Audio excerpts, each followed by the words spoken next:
I am making a YouTube channel with crappy videos. Hopefully it's just crappy in the quality of what it looks like and not crappy in the content. I'm really excited about this content. The reason I decided to start this was because I was preparing for Bible study.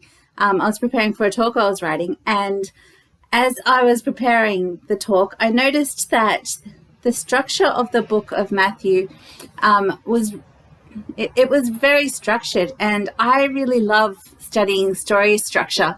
And so I was pretty excited to find this, and I thought maybe there's someone else on the internet who would be interested in this kind of content too. So I am going to talk about what I've found in the structure of Matthew, and I'm going to do it. I'm going to see how far I get in the time it takes to fold this pile of laundry. You might be wondering why there are no undies there, and it's because we don't wash them. We just give them a few shakes and they're pretty sterile. Read it on the internet. Just kidding. Obvious reasons. Don't need to explain that. Okay, so looking at the structure of Matthew.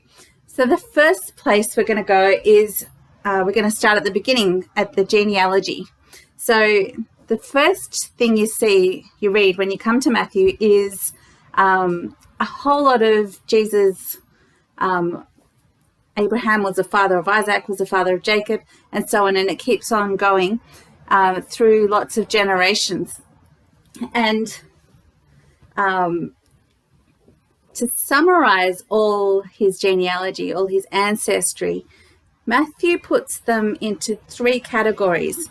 And so he says the son, so there's 14 generations from Abraham through to David. There's 14 generations from David to the exile into Babylon, and there's 14 generations from the exile to the Christ. Now, I think, and what I've found looking at some of the rest of the structure of Matthew, is that this might be to pre-frame us, so that we're thinking of Jesus in these three categories: son of Abraham, son of David, and son of those who were exiled into Babylon. Now, what is important about these three people/events? So Abraham was, in Israel's history, he was the one who God made promises to. He was the one through whom God was going to build his nation, to start his people. And so Abraham kind of represents the people of God, the beginning of the people of faith. So he is the one who God promised to become his God, and all his descendants will be God's people as well. And he is also the one that God promised that the blessing to the entire world would come through him. And those who bless him would be blessed, and those who curse him would be cursed.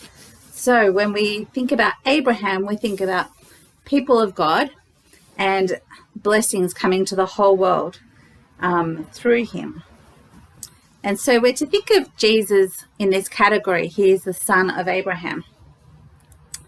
The next milestone is David. Now, David is the king, and he was God's chosen king, and he was the king after God's heart as well, which means, I think it means the one who God chose, but also the one who did God's will. So what was special about David was that God made a covenant with him. He made an agreement with him, saying that he will make all of his descendants into kings as well. So he says that David's son would be God's son. He's going to create a dynasty, a house from David onwards. All of his descendants will be kings. So we're to think of Jesus as the king.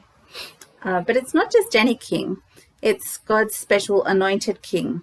So the king in David's line is someone who has been anointed. That just means a bit of oil has been poured on their head. And they're also called the Son of God as well. So when God made his promise, he said, your son will be my son.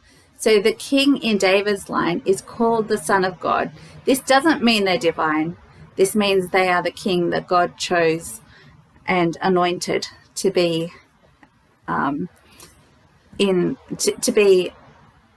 his king, the king of his people.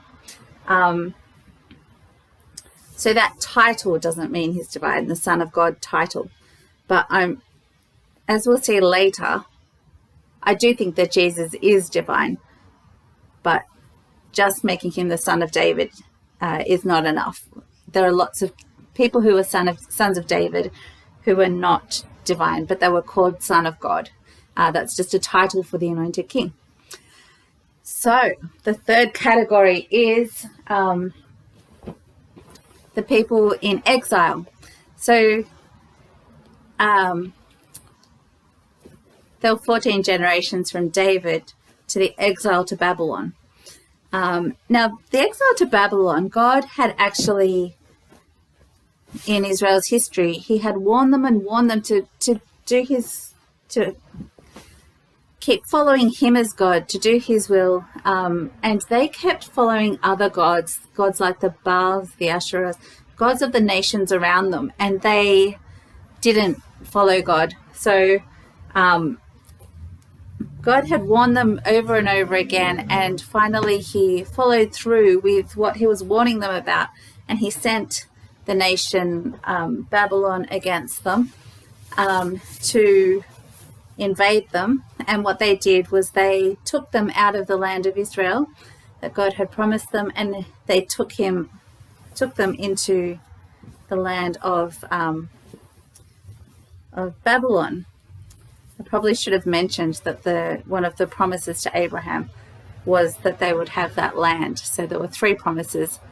There would be a nation, they would have that land that God promised them, and they would be a blessing to the whole world. So the exile to Babylon was a time of slavery where the Israelites were slaves in Babylon because of their disobedience to God. But then there were 14 generations from the exile to Babylon to the Christ.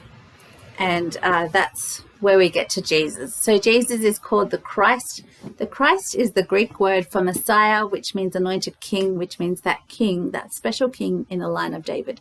So those are the 3 broad categories we're going to think about as we look at who Jesus is in the book of Matthew. So this genealogy at the beginning, in terms of story structure, is like an overview. It's like an overture of what is coming in a piece of music, in a classical piece of music or orchestral piece. They will often start with an overture, which kind of picks up some of the themes that are coming later and kind of puts them together to introduce you to what's coming next. So these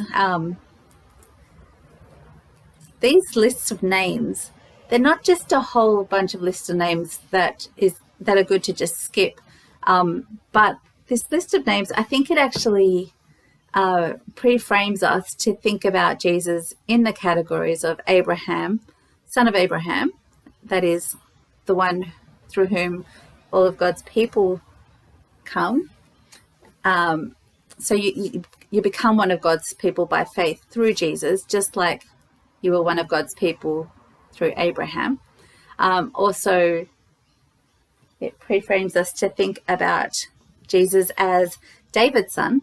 So that this anointed king, the Christ, the Messiah, the promised king that was to come and rule his people. And it pre-frames us to think about him in terms of someone whose ancestors were in slavery. So he is coming from a line of people who are in slavery. So that's it for this video. As you can see, I have some more washing to do, some folding. So I am going to come back with another video in just a second.